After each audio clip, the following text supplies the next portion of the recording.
We are on the afternoon break in the questioning of GRD, an activist who was active with Libel Support Campaign, London Greenpeace, North London Hunt Sabs, Reclaim the Streets, loads of other things.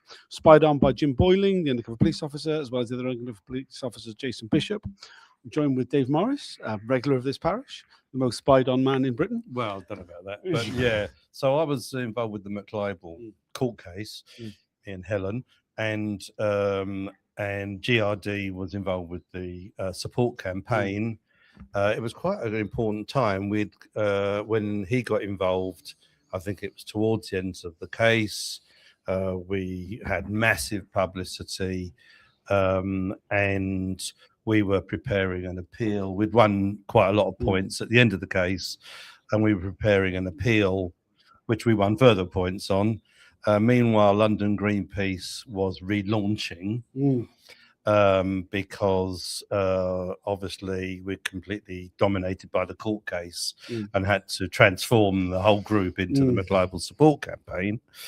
And GRD was managing the McLibel office in various locations, including flats and in other locations which police spies had direct access to.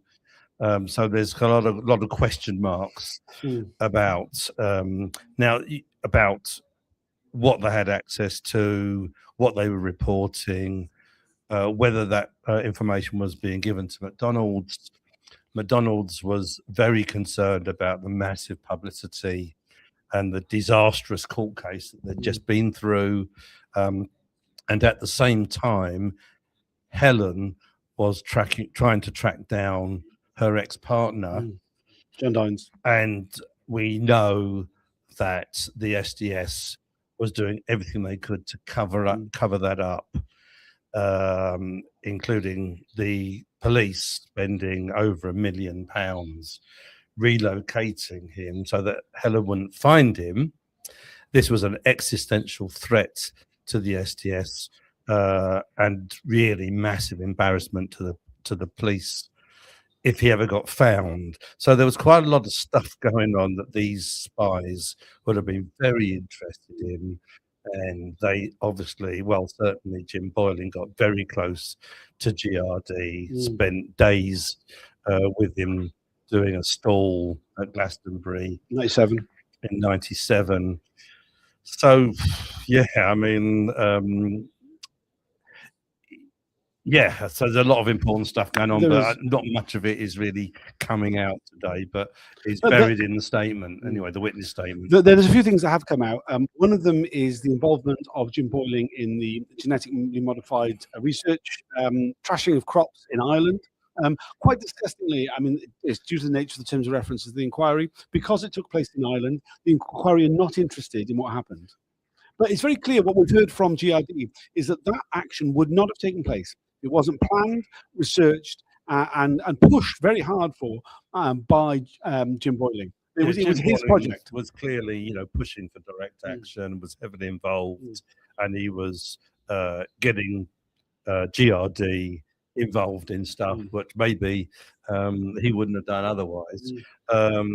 There was also a particularly one was related to Jason Bishop.